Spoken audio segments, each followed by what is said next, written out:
Hello, welcome to my latest video series, which addresses the question, how can a loving God allow so much evil, suffering, and death? It is made against many religions, Christianity in particular, and is known as the problem of evil. We will be following this outline. There are three parts. Part one will introduce the problem of evil objection. Part two will address the problem of evil philosophically, using the moral argument to show that the objection ultimately defeats itself. Part three will be divided into four parts.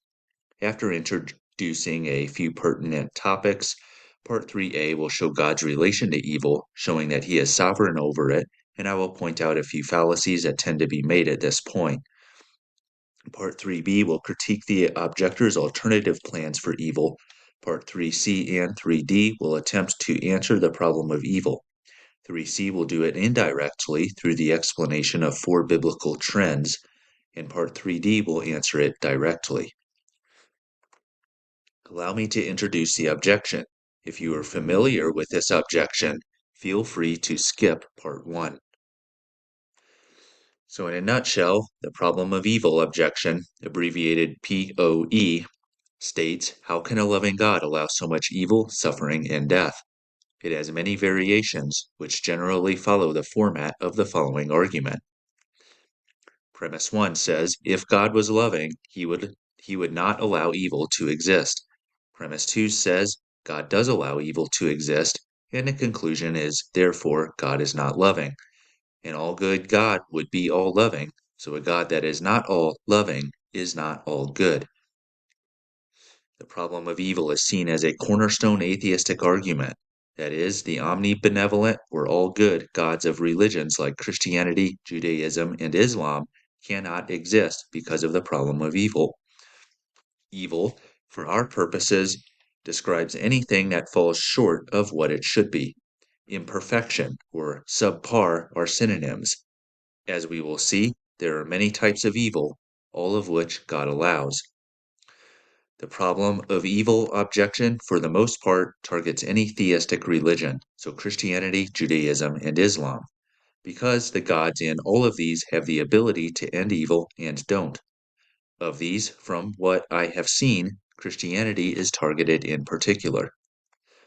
In my opinion, Christianity is targeted for three reasons, the first one being its God. It is the Christian God above all others that claims to be a God of love, so this raises a level of apparent contradiction. The more loving one claims to be, the more of a contradiction it is when one isn't. It is targeted because of its influence.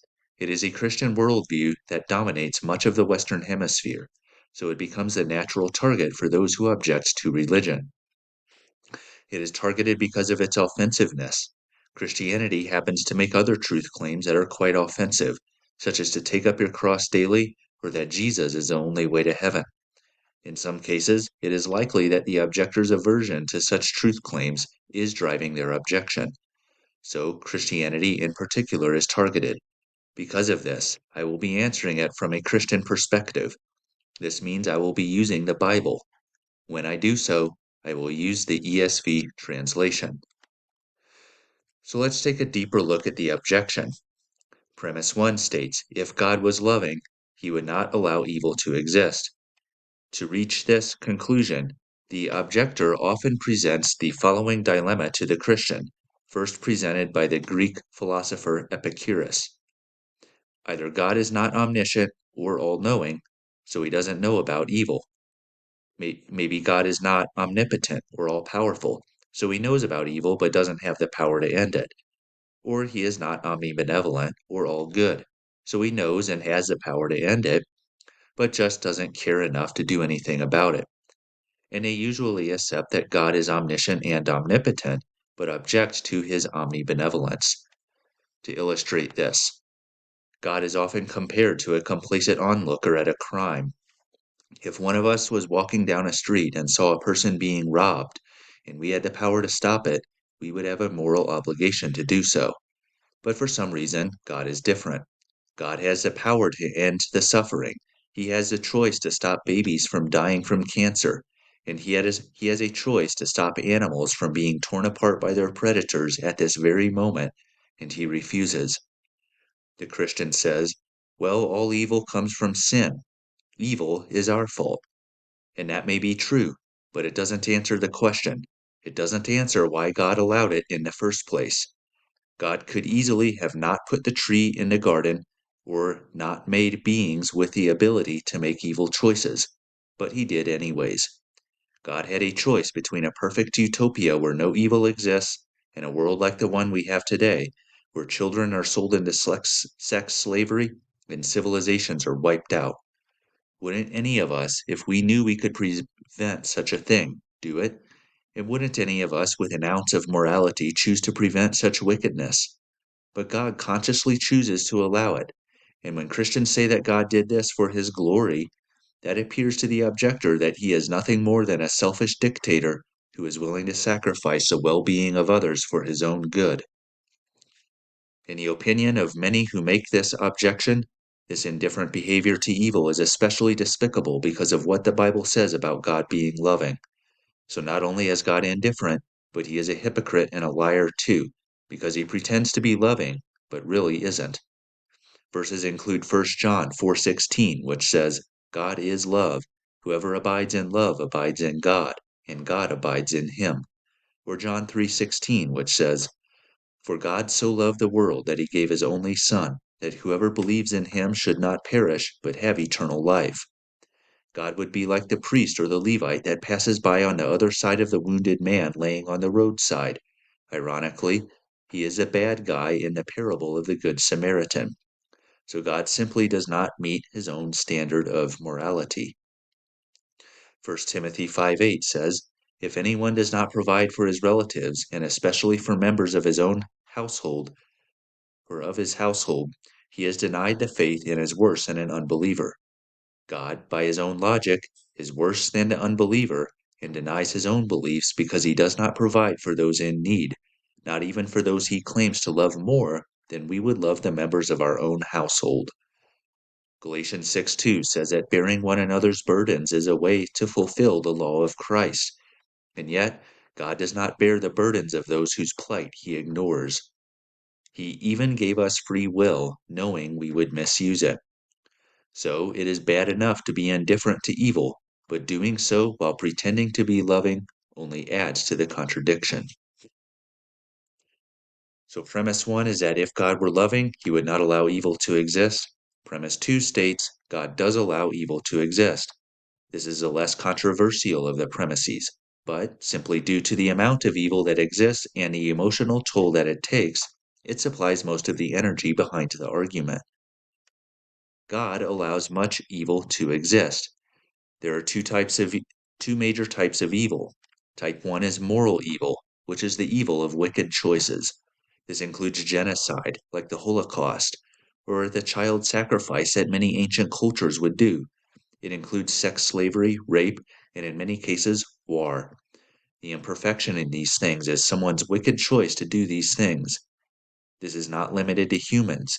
In the Bible, God allows demons to exist and make evil decisions. In fact, he created them as angels, knowing they would rebel. And there is the eternal evil of hell. Those who die without repenting of their sin are punished in hell for their wicked choices. All this God could have prevented simply by not creating beings with the ability to make choices. Therefore, moral evil is both natural and supernatural. Then there is the suffering that does not seem to be related to any wicked decision. I call this natural evil because it reflects the fallen nature of our world. You may have heard this called the problem of suffering. Examples include children with cancer, plagues and viruses, natural disasters like tornadoes, hurricanes, or tsunamis. All of these ravage both the innocent and guilty, old and young, indiscriminately. It includes miscarriages, which affects a large percentage of conceptions. It includes the suffering of animals who are ripped apart by predators while still alive and exposed to the brutal forces of nature. It is the suffering that results from the fallen nature of this world. So, in summary, evil describes anything that falls short of what it should be, and its two major types are moral evil and natural evil. Now, much of the natural evil we observe, and even the objector would agree with this, comes as a consequence of moral evil. That is, moral evil always has natural consequences. Examples include the suffering of the victims of the Holocaust, the depleted bank accounts of those who have been robbed, and the emotional pain experienced by someone in an abusive relationship. Evil moral choices always have consequences, which are sometimes borne by those who did not make the decision. The Bible contains many instances of this. Examples include Jesus who was crucified, Job who had everything taken from him, Joseph who was sold into slavery and then falsely thrown into prison, and the apostles who were persecuted for their faith, and the children under the age of 2 who were killed by Herod. The list of instances where good people suffer is woefully long, both in the Bible and outside of it. Now, what percentage of natural evil is caused by moral evil is hotly debated.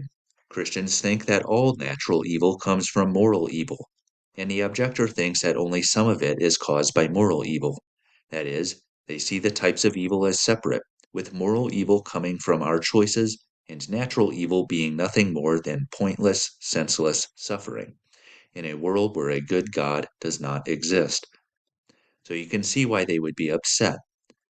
For argument's sake, we will be adopting the view of the objector and will be treating the types of evil as separate, at least for a while. But because a loving God would end evil when he sees it, and God does not end evil, God cannot be loving, which is the conclusion.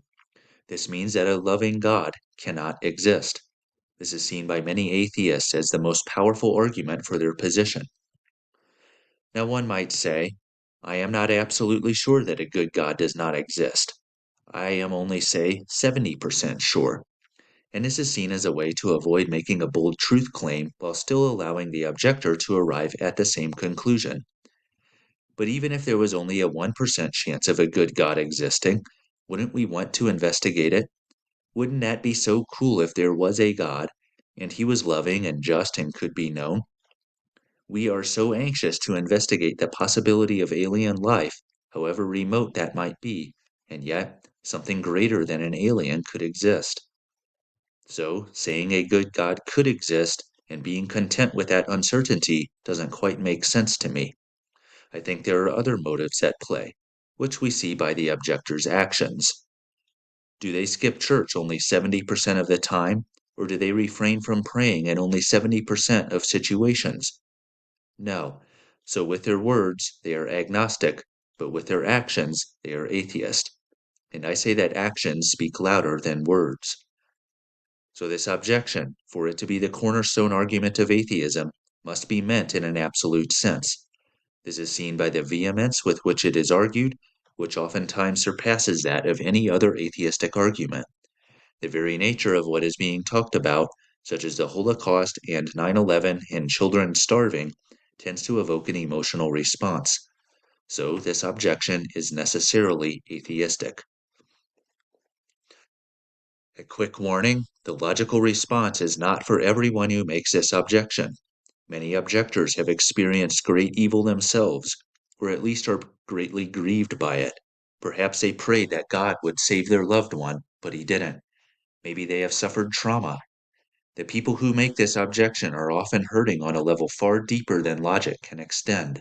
They need a pastor, not a philosopher. In that case, the cold, hard facts of apologetics are not necessarily an appropriate response. But for those who are ready to hear a logical answer, I present the remainder of these videos. So that wraps up the objection. We have just finished part 1, in which we answered the question, what is the problem of evil? Two types of evil exist. Moral evil includes the evil choices people make and their consequences, and natural evil, known as a problem of suffering. At least some natural evil includes the consequences of moral evil.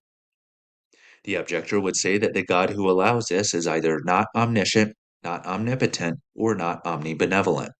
And most often, it is God's omnibenevolence that is targeted, particularly his loving nature. Therefore, it is a primary focus of parts 2 and 3. In part 2, I will address the objection philosophically through the moral argument. See you there.